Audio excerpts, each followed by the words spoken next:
Oke, ya. Oke, kita mulai dari nomor 1 dulu ya. Nomor 1 dulu. Sebentar. Saya buka dulu soalnya.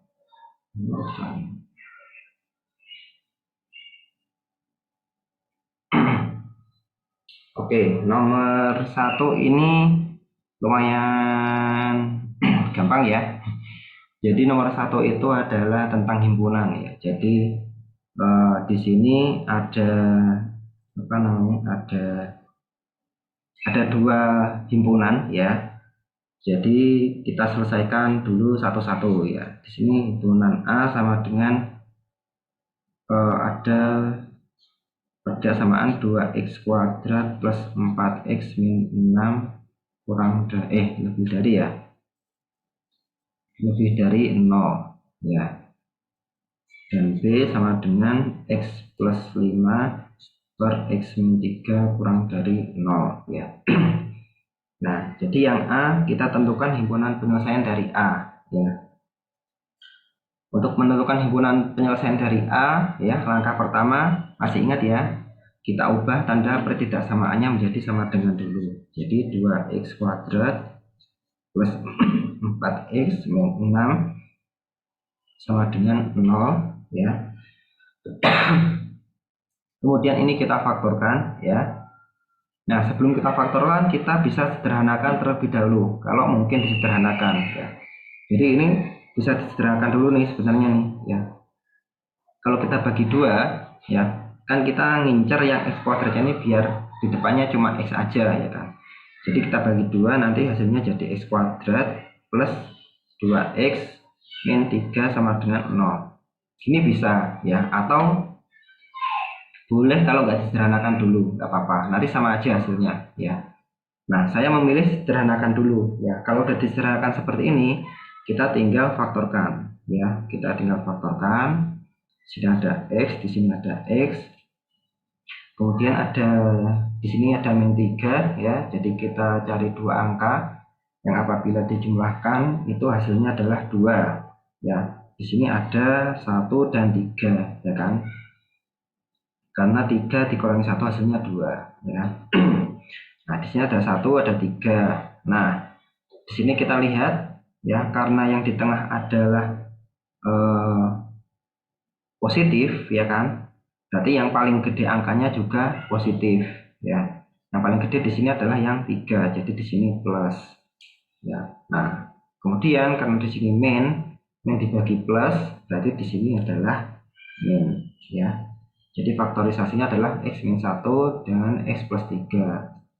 Nah, di sini kita buka kurungnya, jadi x min 1 sama dengan 0 atau x plus 3 sama dengan 0. Sini x sama dengan 1 atau x sama dengan min 3. Nah, di sini x sama dengan 1 dan x sama dengan min 3 ini adalah pembuat nolnya, ya kan? Pembuat nolnya. Kita taruh di garis bilangan, ya. Kita taruh di garis bilangan seperti ini. Berarti ya, di sini min 3-nya ada di sebelah sini ya kan, min 3 di sini 1 ya kan. Kemudian kita uji tanda dulu ya. Nah, ini ada 3 area ya, di sini area 1, area 2 dan area 3. Nah, di sini kita uji tanda dulu. Uji tandanya ketika kita ambil x-nya sama dengan 0. Nah, kalau ada min 3 dan 1 berarti 0-nya di area kedua. Nah, kita uji tanda di area kedua. Uji tanda di area kedua untuk x sama dengan 0 kita masukkan di persamaan 2x kuadrat plus 4x min 6 ya kan. Jadi x-nya kita ganti dengan 0 ya. Jadi hasilnya adalah min 6. Nah, min 6 ini karena dia negatif berarti area yang ada x sama dengan 0-nya berarti dia juga negatif. Berarti di area 2 di sini negatif, ya kan? Nah, karena area 2 negatif berarti area 1 itu positif, area 3 positif. Ya. Nah, kalau udah seperti ini, kita lihat apakah titiknya terbuka atau tertutup. Nah, lihatnya dari mana? Lihatnya adalah dari tanda pertidaksamaannya ini, ya.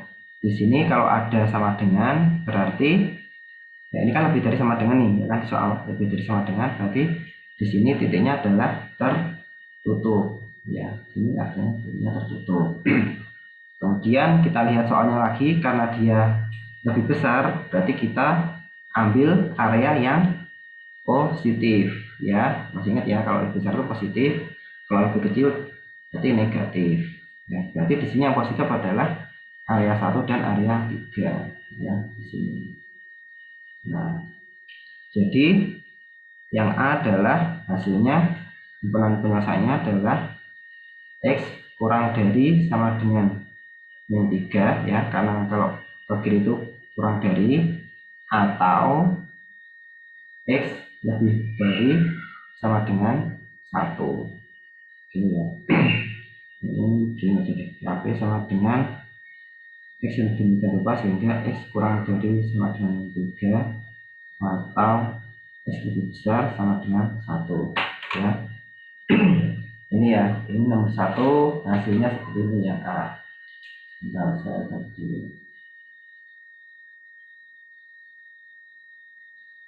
Oke.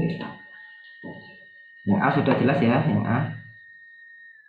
Oke, yang kemudian kita lanjut yang B ya.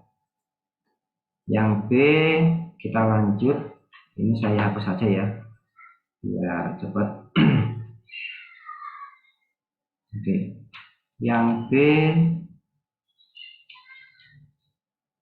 ya, yang B itu ada himpunan penyelesaiannya sama dengan X plus 5 per X min 3 kurang dari 0 ya. Jadi kalau ini pecahan berarti ada dua syaratnya. Jadi syarat pertama itu adalah setiap pembilang dan penyebut itu kita sama dengan 0. Kemudian syarat yang kedua, penyebut tidak boleh sama dengan 0. Jadi yang pertama di sini untuk yang pembilangnya ya, untuk yang pembilangnya berarti X plus 5 sama dengan 0, berarti X sama dengan min 5. Untuk penyebutnya berarti X min 3 sama dengan 0, X sama dengan 3. Nah, kemudian ada syarat kedua, yaitu penyebut tidak boleh sama dengan 0 ya. Berarti di sini X min 3 tidak boleh sama dengan 0, berarti X tidak boleh sama dengan 3. Nah, artinya di titik X sama dengan 3 ini titiknya akan selalu terbuka. Titiknya akan selalu terbuka. Nah, kita tinggal gambar garis bilangannya saja ya. Di sini ada dua titik ya. Di sini ada X1-nya min 5, berarti min 5 di sini, kemudian 3-nya di sini. Ini kan kita bagi menjadi 3 area ya.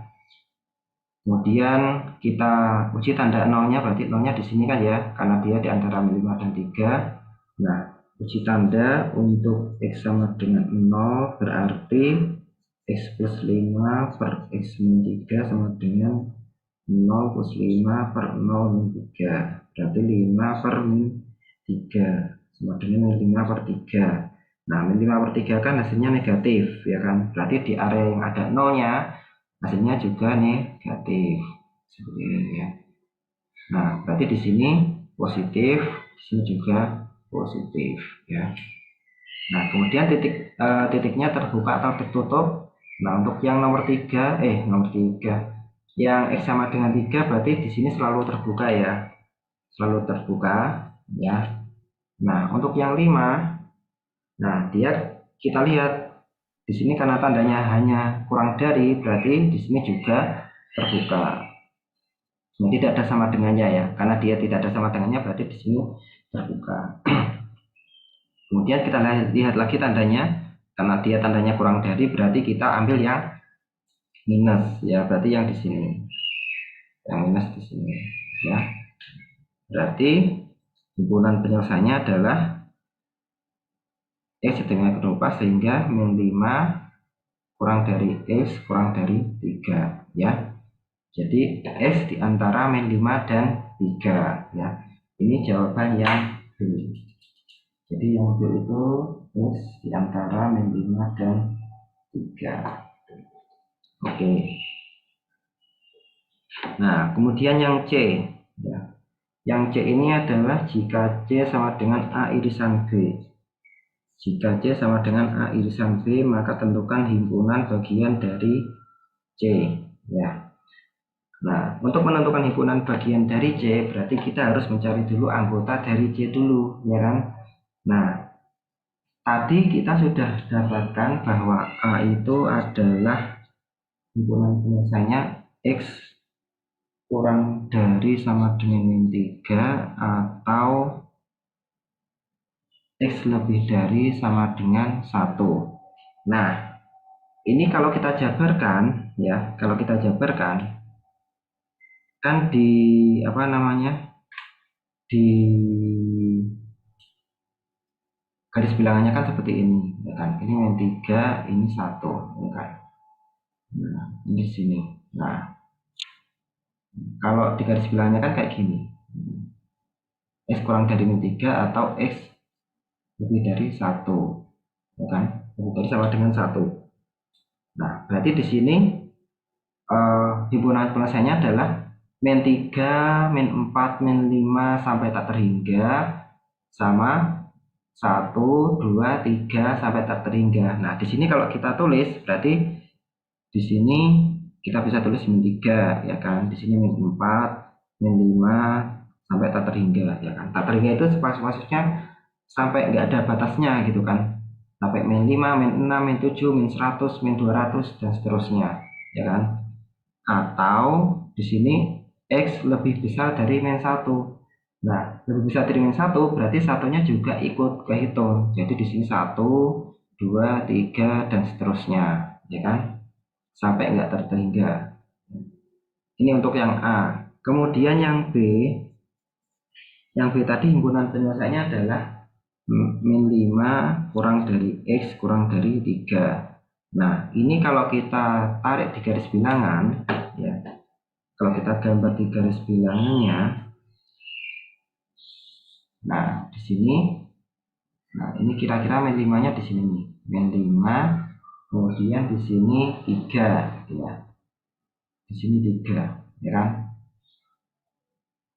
Nah, sini kan tadi kan, nah di sini ini terbuka ya, ini terbuka, ini terbuka. Berarti di sini nih kira-kira nih, nah di sini. Nah, berarti anggotanya apa aja nih? Anggota dari B adalah semua bilangan X yang berada di antara min 5 dan 3. Dengan catatan min 5 dan 3 ini tidak termasuk karena dia titiknya terbuka, ya kan? Dia bukan bagian dari himpunan penyelesaiannya, ya, bukan bagian dari himpunan penyelesaiannya. Berarti di sini kita dapatkan min 4, min 3, min 2, min 1, 0, 1, 2, 3 nggak masuk ya. 3 nggak masuk, berarti cuma segini. Ya, ini adalah anggota dari B. Nah, sekarang C ini adalah A irisan B. Artinya, kalau irisan itu kita mencari anggota yang sama-sama dimiliki oleh A dan dimiliki oleh B. Nah, ini ada dua cara mengetahuinya. Yang pertama adalah kita bisa tahu dari yang udah kita jabarkan tadi, ya. Nah, dari yang udah kita jabarkan tadi, kita bisa tahu bahwa yang sama-sama dimiliki oleh A dan B itu yang ini nih. Ada min 4, min 3, kemudian ada 1 dan 2, ya kan? Min 4, min 3, 1 dan 2, ya. Di sini ya, min 4, min 3, 1 dan 2, ya. Ini cara pertama. Nah, cara yang kedua kita bisa lihat di garis bilangannya, ya. Jadi C ini kita bisa gambar garis bilangannya, ya. Nah, di sini kita bisa lihat kalau misalnya ini ditarik garis lurus, ya kan? Ini ditarik garis lurus. Nah, ini kan kelihatan nih, ya. Ini kelihatan. Nah, di sini bakal kelihatan anggota mana yang dimiliki oleh A dan yang dimiliki oleh B, ya kan, di sini. Nah, di sini ketahuan nih di sini. Nah, anggota yang dimiliki oleh A dan oleh B, nah ini kita tarik terus, tarik garis lurus di sini. Nah, di sini ketahuan bahwa ini nih, ini sama-sama dimiliki oleh A dan oleh B. Nah, ini. Nah, ini kan di sini ada min 5 ya, di sini ada min 3, di sini ada 1, di sini ada 3 ya. Ini titiknya terbuka, ini tertutup, kemudian ini tertutup, ini terbuka ya. Berarti ini nih. Nah, ini adalah garis bilangan untuk yang C di sini ya kan. Nah, kalau kita jabarkan yang C berarti hasilnya adalah di sini sama dengan berarti min 4, min 3 ya kan. Kemudian min 2 enggak ya, min 2 karena dia enggak dimiliki oleh A berarti kosong. Sama di sini nih, ini ada 1, ini ada 2. 3 enggak termasuk ya karena dia terbuka titiknya. Ya kan, sama di sini. Jadi di sini anggota C adalah min 4, min 3, 1 dan 2 ya. Nah, ini adalah anggota dari C ya, anggota dari C. Nah, kalau yang ditanya adalah himpunan bagian, berarti tinggal pakai rumus NC sama dengan 2 pangkat N ya. Himpunan bagian dari C, berarti N-nya kan 4 nih, ada 4 anggota kan. Berarti 2 pangkat 4, jumlahnya 16. Nah, nanti dijabarkan, tinggal kayak gini, himpunan kosong, kemudian ada min 4, kemudian min 3, terus 1, terus 2, kemudian yang 2 anggota ada min 4, min 3, dan seterusnya ya. Dan seterusnya. Masih ingat ya yang himpunan bagian? Ya, jadi yang penting kita menentukan yang ininya dulu ya. Yang menentukan yang C-nya dulu ini. Himpunan anggota dari C ya, yang merupakan irisan dari A dan B ya. Jadi seperti itu. Untuk yang nomor 1 ada pertanyaan?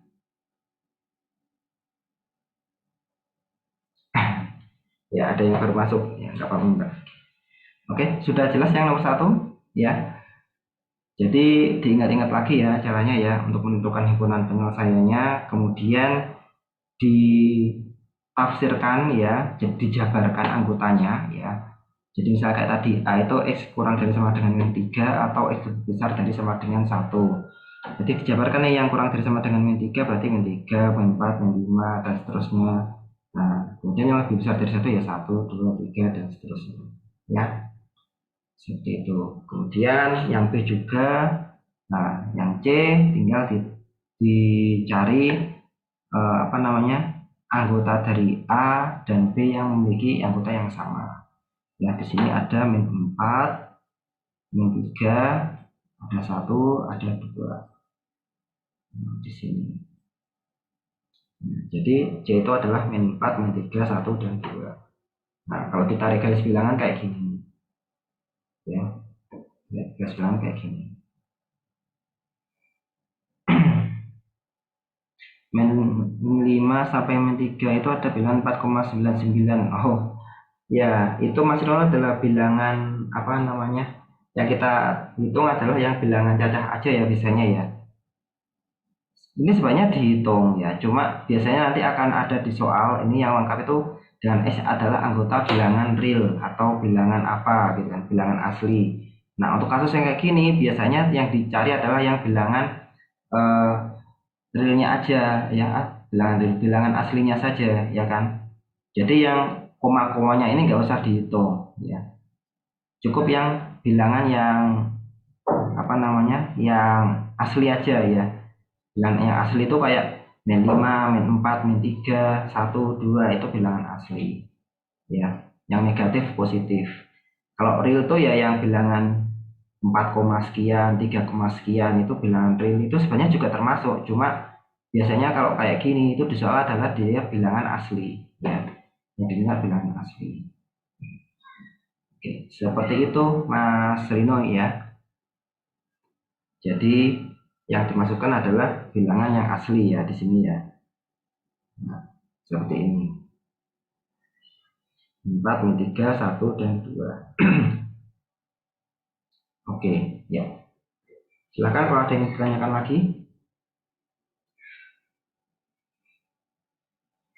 Kalau sudah nggak ada, kita lanjut ke nomor 2 ya.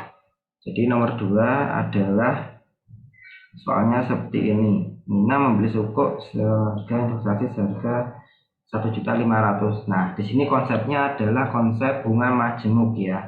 Ini di modul 2 ada ya. Jadi di sini ada harga awalnya ya. Harga awalnya ini terserah Mas Mbak mau lambannya kayak apa ya. Kalau saya lambannya ini ya. Ini harga awalnya PU itu 1.500.000 ya. Kemudian suku bunga yang berlaku itu bisa I, bisa R, ya terserah mau yang mana, 8% ya. Ini interest rate, ini rate ya. Ini terserah ya. Ini cuma permainan simbol aja, yang penting tahu konsepnya ya. Kemudian jatuh tempo pada Juni 2025. Berarti kita tahu waktunya ya. Waktunya adalah 4 tahun ya. Ini hitungannya dalam tahun. Kenapa 4 tahun? Karena 2025 dikurangi 2021. Nah, di sini ada dua paket nih. Yang pertama adalah paket 1 itu bunganya diambil setiap 2 tahun sekali. Nah, di sini kan hitungannya 2 nih. Hitungannya kan per tahun ya kan, per tahun. Nah, kalau di sini dikatakan bahwa bunga bagi hasil itu dibayarkan setiap 2 tahun sekali ya, 2 tahun sekali, berarti M1-nya harusnya berapa? M1-nya adalah setengah ya kan. Kenapa setengah? Karena dia ngitungnya setiap 1 tahun ya, 1 tahun. Jadi gini, ngitung M-nya tuh gini ya, ngitung M-nya tuh konsepnya gini. Di sini dikatakan bahwa 2 tahun sekali ya kan, pembayarannya adalah 2 tahun sekali. Nah, berarti kalau kita ambil 1 tahunnya, berarti kalau per tahunnya itu berarti anggapannya adalah bunganya diambil setengahnya ya kan, karena bunganya itu baru diambil setiap 2 tahun sekali ya. Berarti M-nya itu adalah 1/2 ya, setengah ya, setengah tahun. M1-nya adalah setengah. Kemudian M2-nya, nah di sini kita bisa lihat M2-nya adalah dibayarkan 3 kali setiap tahun ya, 3 kali setiap tahun. Berarti karena 1 tahun itu ada 12 bulan ya, berarti dia 12 bagi 3, berarti M2-nya adalah 4 ya. Jadi M ini konsepnya adalah bunga yang diambil per tahun ya. Jadi kita harus tahunkan dulu semuanya ya. Tahunkan dulu semuanya ya. Seperti itu. Ya. Oke. Bentar. Bunga bagi hasil atas dibayarkan 3 kali setiap tahun. Oh, ini udah 3 kali setiap tahun. Saya kirain 3 kali setiap bulan. Ini berarti M2-nya bukan 12 bagi 3 ya. Ini karena udah 3 kali setiap tahun, berarti M2-nya adalah langsung 3 ini, bukan 4. Ya. Ini 3. Nah, ini beda kondisinya kalau misalnya dibayarkan apa namanya? Setiap 3 bulan sekali. Nah, kalau misalnya 3 bulan sekali, ya, kalau misalnya 3 bulan sekali, berarti M-nya adalah 12/3, berarti 4 ya. Nah, ini mohon maaf saya salah baca ya. Jadi kalau misalnya 3 kali setiap tahun itu M2-nya langsung 3 ya. M2-nya langsung 3. Nah, kalau misalnya soalnya 3 bulan sekali berarti harus 12 bagi 3, jadi 4 ya. Beda ya, soalnya ya kalau misalnya 3 kali setiap tahun berarti udah langsung 3. Tapi kalau misalnya 3 bulan sekali berarti M-nya adalah 4 ya, 12 bagi 3, 4. Oke. Di sini kita harus cari tahu dulu paket manakah yang harus diambil oleh Nina. Berarti kita nyari satu-satu paketnya ya. Untuk yang paket pertama ya, berarti terusnya adalah PO kali 1 plus I per M pangkat N kali M ya. N ini ya T sama aja ya. Ini T sama aja. Berarti PO-nya 1.500.000 dikali 1 plus ini adalah 8% ya, 8% kita jadikan desimal berarti 0,08 per M-nya yang tadi pertama adalah setengah ya, setengah kali T-nya tadi 4 ya, 4 kali setengah. Berarti di sini tinggal kita main kalkulator aja ya. Di sini berarti berapa? 1 plus 0,08.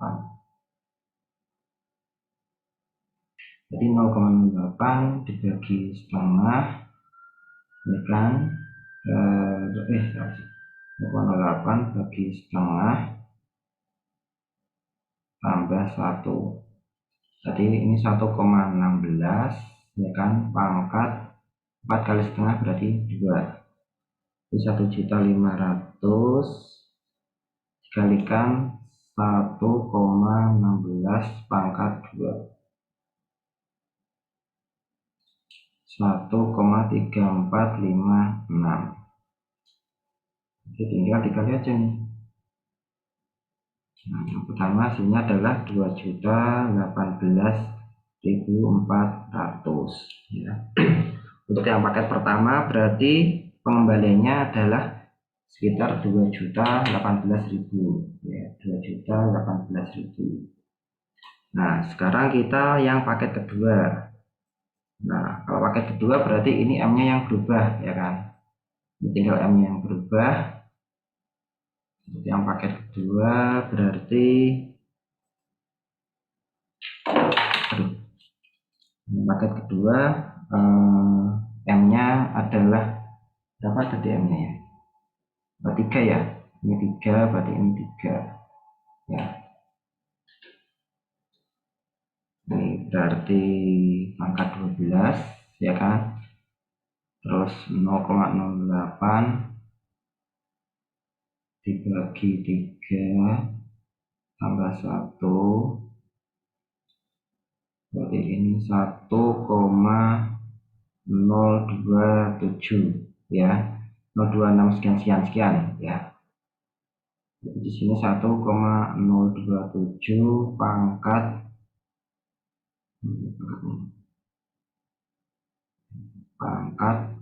12.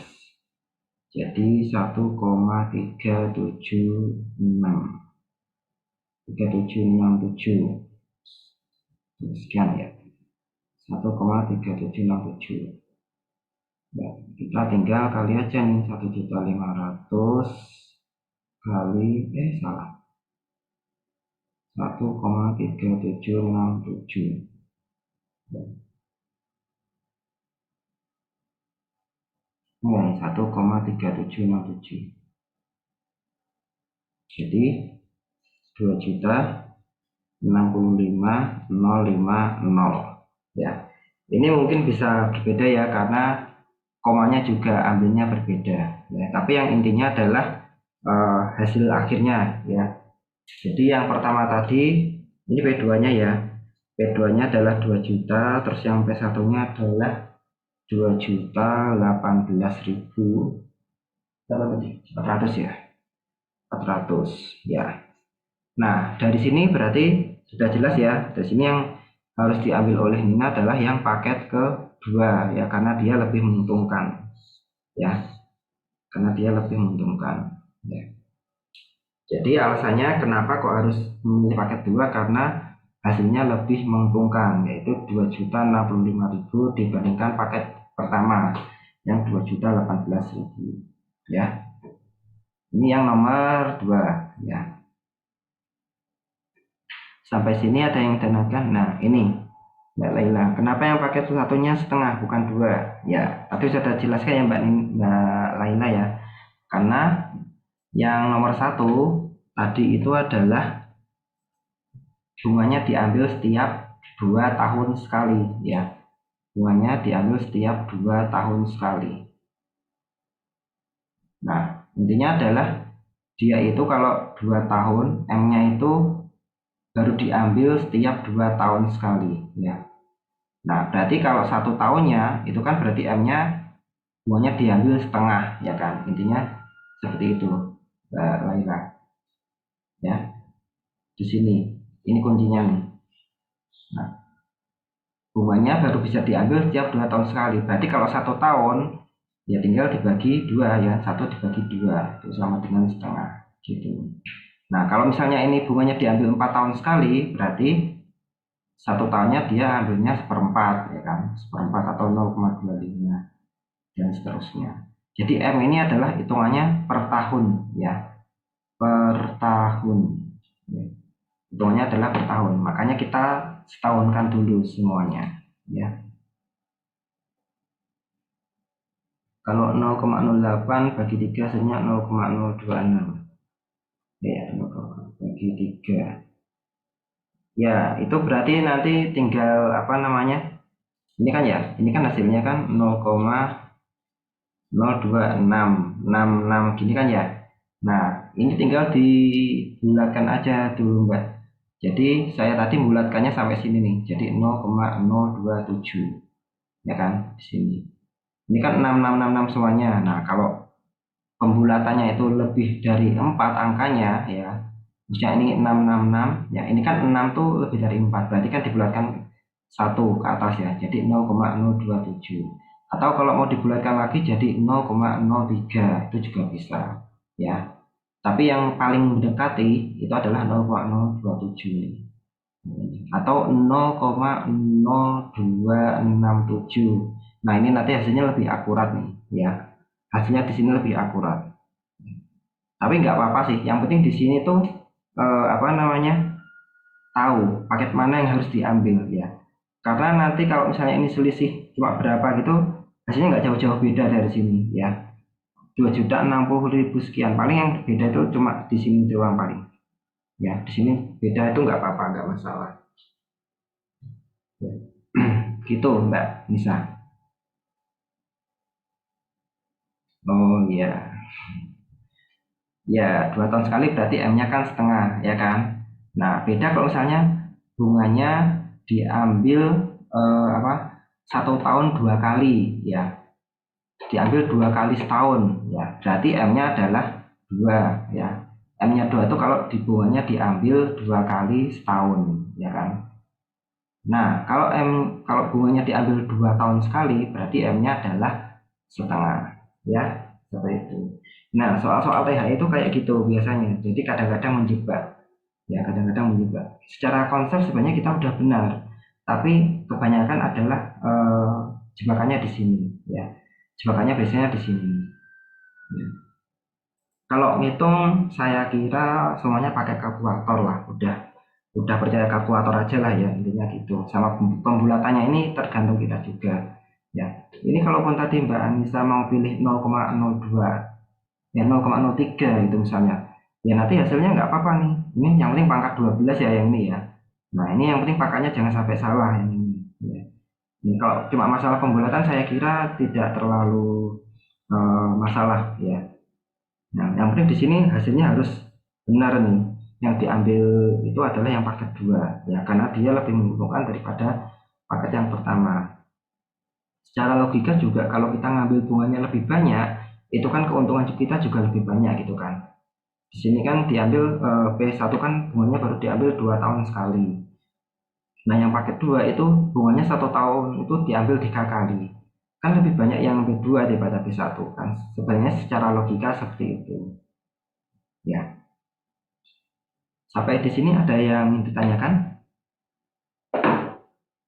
Sudah jelas ya? Kita lanjut ke soal nomor 3 ya, Pak. Sudah jelas ya. Oke, soal nomor 3. Nah, ini apa namanya? Kurva permintaan penawaran ya.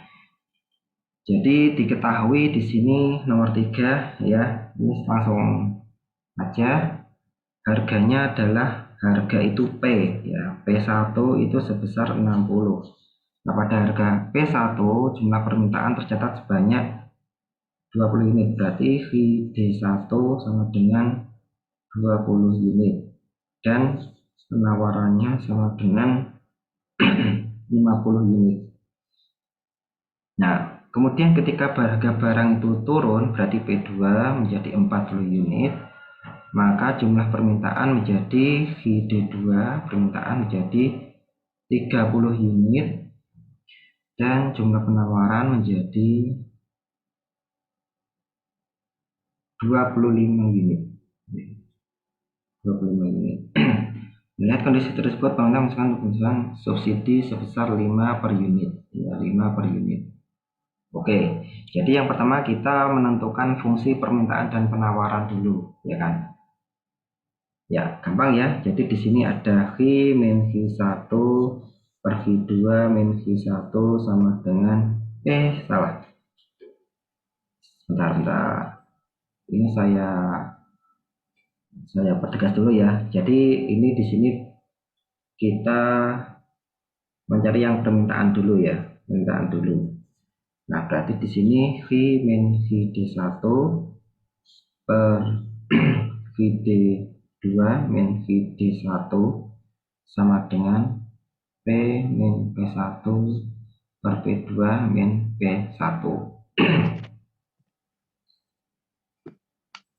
Ya. Kemudian tinggal dimasukkan aja ya angkanya ya. Ini 20 per VD2 30 min 20 sama dengan P min P1 nya 60, P2 nya 40 min 60. Ini min 20 per 10 sama dengan P min 60 per min 20. Ya. Kemudian kita kalikan silang di sini, berarti min 20 V plus 400 sama dengan 10 P min 600, kan? Di sini min 20 V sama dengan 10 P min 600 min 400. Min 20 V sama dengan 10 P min 1000 ya. Ya, bukan ya. Nah, di sini kita tinggal sederhanakan bagi min 20 ya. Ini bagi min 20 berarti V-nya adalah apa nih? 10 bagi min 20 berarti min setengah ya. Min setengah P ini plus 50 ya, 50 ya. Min setengah P plus 50. Nah, oke. 10 bagi min 20 ya, min setengah, terus min 1000 dibagi min 20 ya, plus 50 ya. Ini adalah VD1 ya.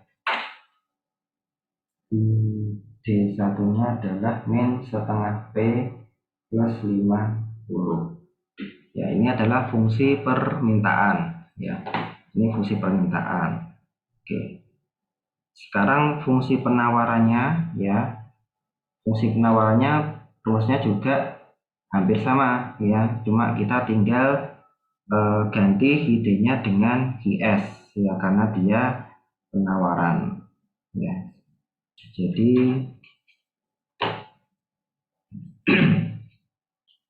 di sini ya, di sini penawaran ya, jadi V min VS1 per VS2 min VS1 sama dengan P min P1 per P2 min P1.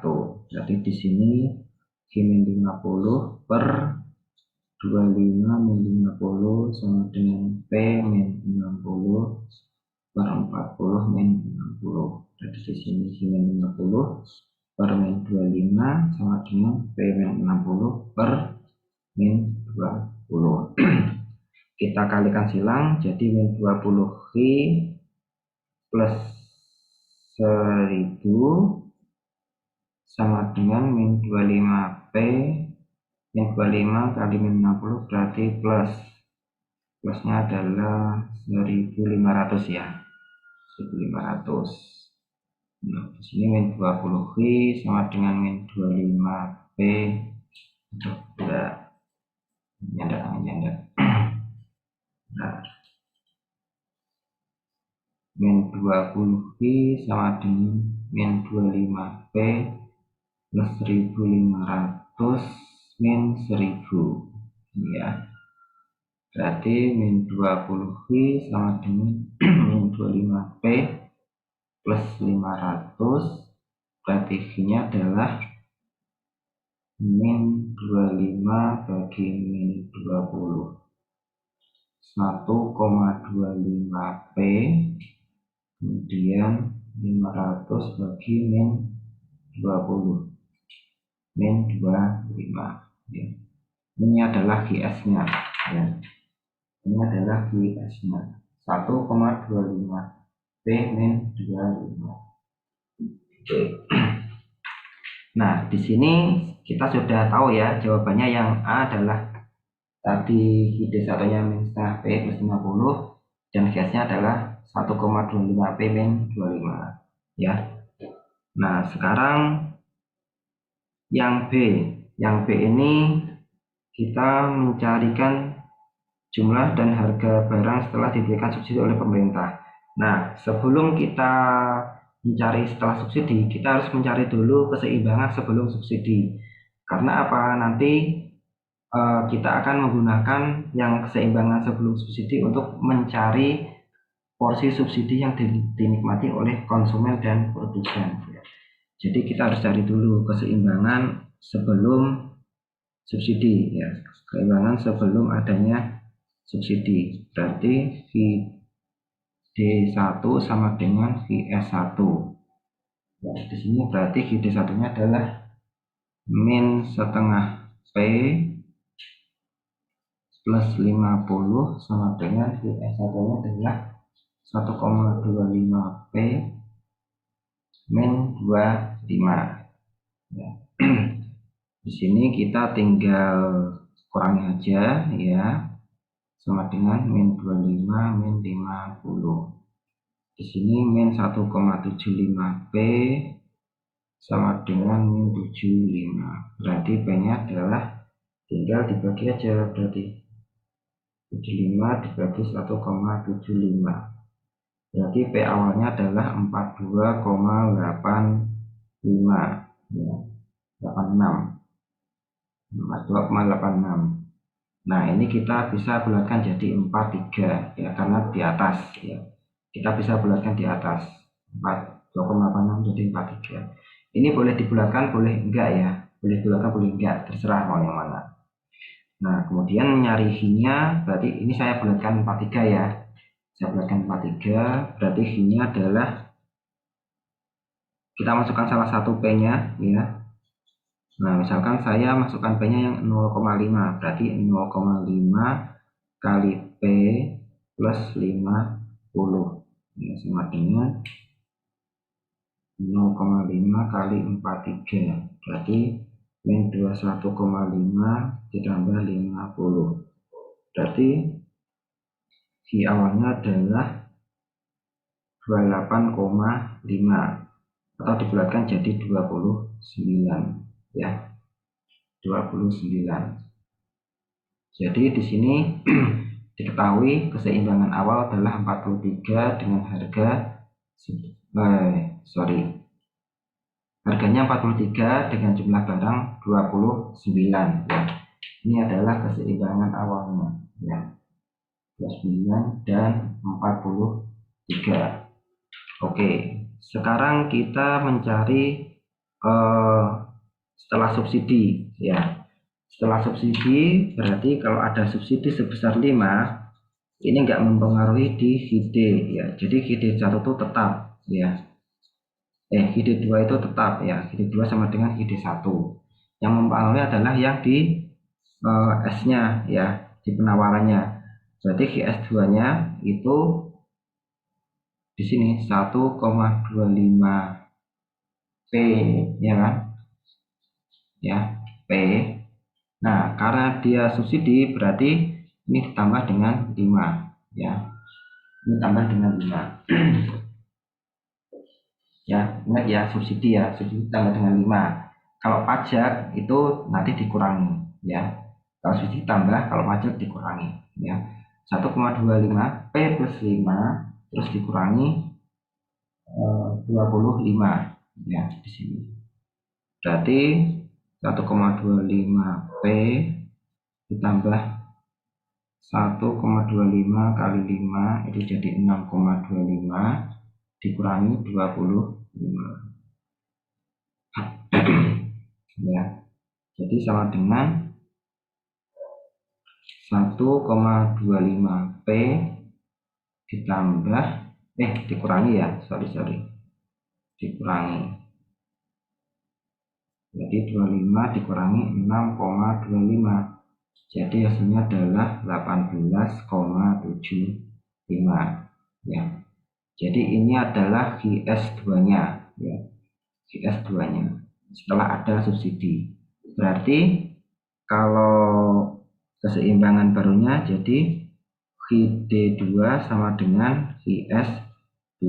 Jadi GD2-nya adalah berapa tadi? Setengah P ya, setengah P plus 50 sama dengan 1,25 P min 18,75.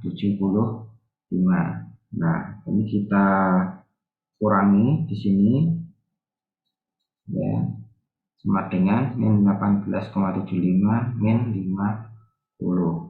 Di sini min 1,75 P sama dengan 68,75 ya.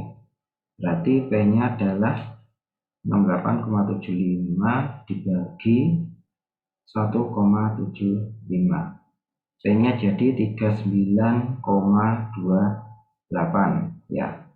Nah, ini kalau 39,28 kita bulatkan jadi 39 ya, karena di sini pembulatannya ke bawah ya. Pembulatannya ke bawah 39,28. Di sini jadi P-nya adalah 39,28. Nah, kemudian setelah selesai ketemu P2, kita cari Q2-nya ya. Q2-nya berarti nah di sini Q2-nya berarti kita masukkan min setengah kali 39 ditambah 50 ya, sama dengan 39 kali setengah, 39 kali setengah jadi ini min 19,5 plus 50. Jadi Q2-nya adalah 50 dikurangi 19,5 30,5 ya, 30,5 atau kita bulatkan jadi 31 ya.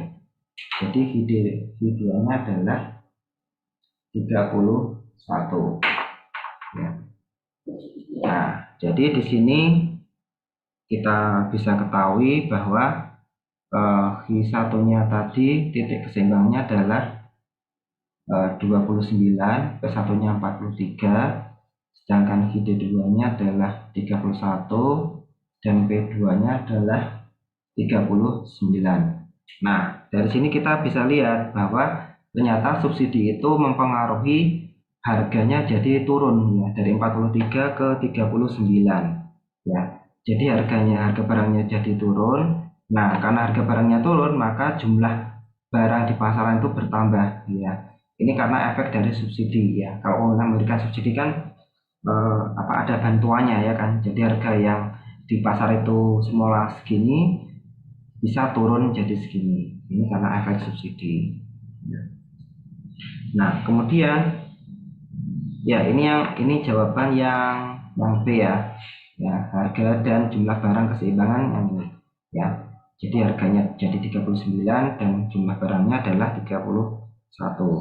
Nah, kemudian bagian yang subsidi yang diterima oleh konsumen dan produsen. Nah, ini kita bisa dapat dari sini ya. Nah, jadi untuk yang C ya, bagian subsidi yang diterima oleh konsumen ya, itu rumusnya adalah P1 dikurangi P2 ya. P1 dikurangi P2. Jadi awalnya yang konsumen itu harus membayar dengan harga 43, ternyata setelah subsidi dia bayarnya cuma jadi 39. Jadi di sini 43 dikurangi 39. Jadi hasilnya adalah 4 ya. Jadi konsumen menikmati subsidi sebesar Rp4 ya. Nah, bagiannya produsen berapa? Ternyata produsen juga menikmati subsidinya. Nah, bagian subsidi produsen adalah subsidi total ya, subsidi total dikurangi dengan subsidi konsumen. Jadi subsidi totalnya adalah tadi yang di awal 5 dikurangi subsidi konsumen 4. Jadi subsidi produsennya adalah 1. Ya, di sini. Oke, sampai sini ada yang ingin ditanyakan soal subsidi? Ya. Jadi kenapa kita harus tetap mencari keseimbangan awal? Karena ini digunakan untuk mencari bagian dari subsidi konsumen. Ya, jadi meskipun di soal tidak disebutkan, ya kalau kita nggak mencari keseimbangan awal, maka kita tidak akan bisa mencari bagian subsidi yang dinikmati oleh konsumen. Ya. Jadi di sini, ya. Jadi ada subsidi konsumen di sini, ya, yang awalnya konsumen harus membayar 43, ternyata setelah dikasih subsidi cuma bayar 39. Berarti konsumen menikmati total subsidi dari pemerintah sebanyak Rp4 di sini. Nah, bagiannya produsen tinggal sisanya dari bagian konsumen dari subsidi totalnya. Kan subsidi totalnya adalah 5 tadi ya di soal. 5 dikurangi 4, jadi bagian produsennya cuma 1 ya. Seperti itu. Nomor 3 ada yang ditanyakan? Sudah jelas? Ya, silakan bila ada yang bertanya.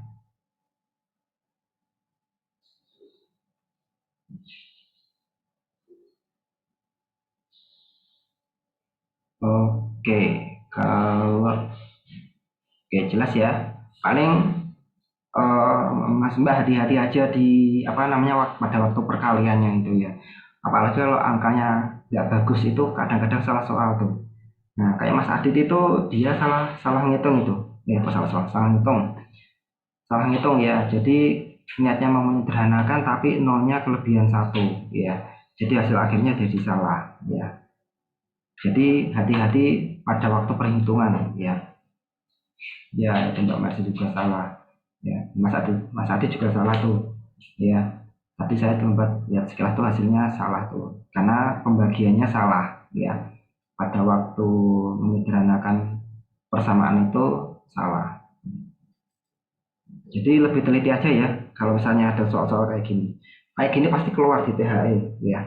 Entah itu pajak, entah itu subsidi pasti keluar. Terus entah itu ini kan pajaknya unit ya. Subsidinya unit. Nah, kalau subsidinya proporsional ya tinggal dikurangi aja ya.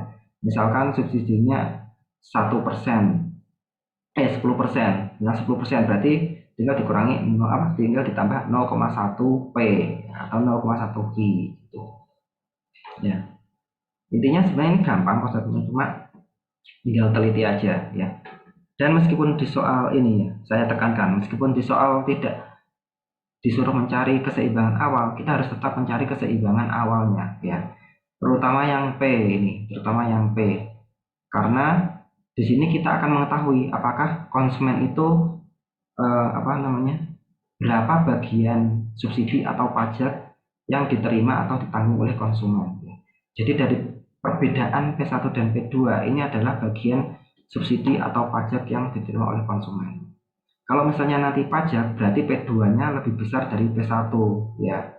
Berarti kalau P2-nya lebih besar dari P1, ini bukan subsidi namanya, tapi pajak ya, karena konsumen harus membayar lebih mahal. Nah, kalau konsumen membayar lebih rendah, berarti jatuhnya adalah subsidi, seperti itu ya. Sudah jelas ya konsepnya ya, antara pajak dan subsidi ya, perbedaannya seperti itu ya. Oke, kita lanjut ke soal nomor 4 ya. Nah, soal nomor 4 ini menggunakan konsep turunan ya. Jadi ada fungsi produksi V sama dengan 100 plus 21 X pangkat 2 min X pangkat 3 ya. Terus input bahannya seharga PX-nya adalah 6.000 per unit. Nah, kemudian harga barangnya ya, harga barangnya yaitu PV-nya ditetapkan sebesar 50 per unit ya. Nah, kalau ada apa namanya input barang seperti ini ya, ini adalah fungsi produksi. Nah, kalau fungsi produksi itu rumus untuk mencari keuntungan maksimum itu ada dua ya.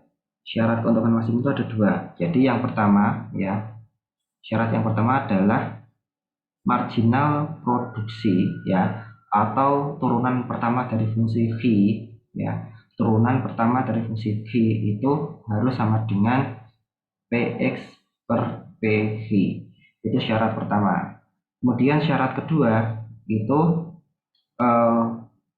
M kecil ya, atau turunan kedua dari fungsi V itu harus kurang dari 0 ya, atau bernilai negatif ya. Ini konsep dasar untuk mencari keuntungan maksimum pada fungsi produksi.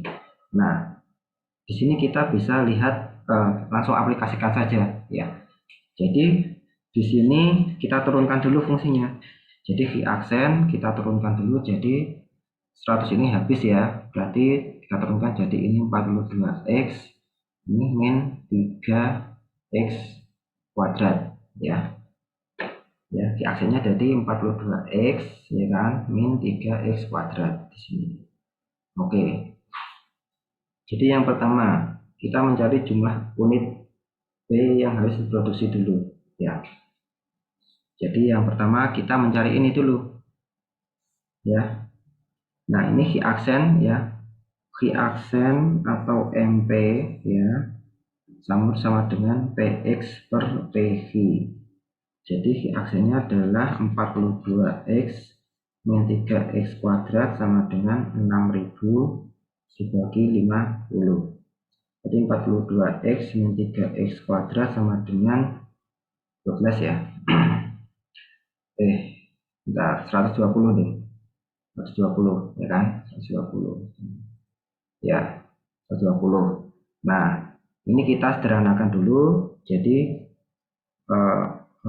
gimana ya, yang 3x kuadrat plus 42x min 120 sama dengan 0. Nah, ini kita sederhanakan, jadi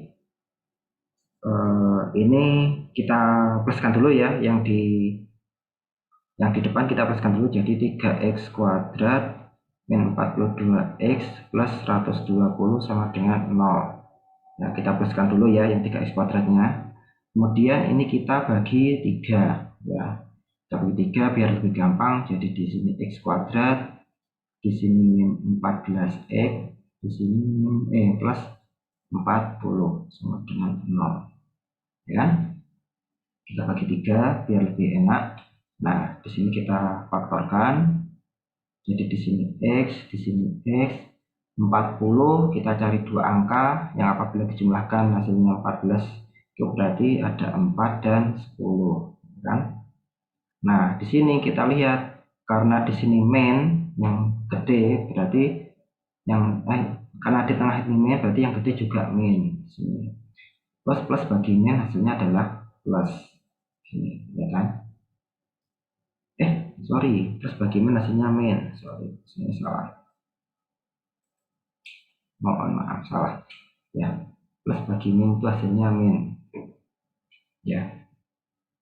Jadi x min 4 dan x min 10 sama dengan 0. Terus kemudian kita buka kurungnya, x min 4 sama dengan 0 atau x min 10 sama dengan 0. Di sini x sama dengan 4 atau x sama dengan 10. Nah, di sini x ini adalah menunjukkan jumlah input. Nah, kita harus mencari input mana yang akan kita pakai, apakah 4 atau 10. Nah, kita harus memasukkan ini ke dalam syarat yang kedua ya. Syarat yang kedua adalah turunan kedua dari fungsi V itu harus kurang dari 0. Nah, caranya gimana? Caranya seperti ini. Ini kita dapatkan x-nya 4 dan 10 ya. Nah, caranya seperti ini. Ini kita hapus dulu ya. Nah, jadi sampai sini belum selesai nih. Kita harus membuktikan dulu yang syarat kedua. Apakah turunan kedua dari V itu harus negatif nilainya atau kurang dari 0. Ya. Jadi V aksenya ya turunan keduanya berarti 42 min 3 kali 2 berarti 6. Ya. Ini ya. Jadi turunan keduanya jadi ini 42 min 6x ya. Kita turunkan dua kali nih ya. Jadi turunan ini turunan pertama ya, turunan pertama, ini turunan kedua. Nah, kemudian kita masukkan nih apa rumusnya nih. Ini kan V-nya ya, ini turunan keduanya ya. Nah, tadi kita punya X sama dengan 4 dan X sama dengan 10.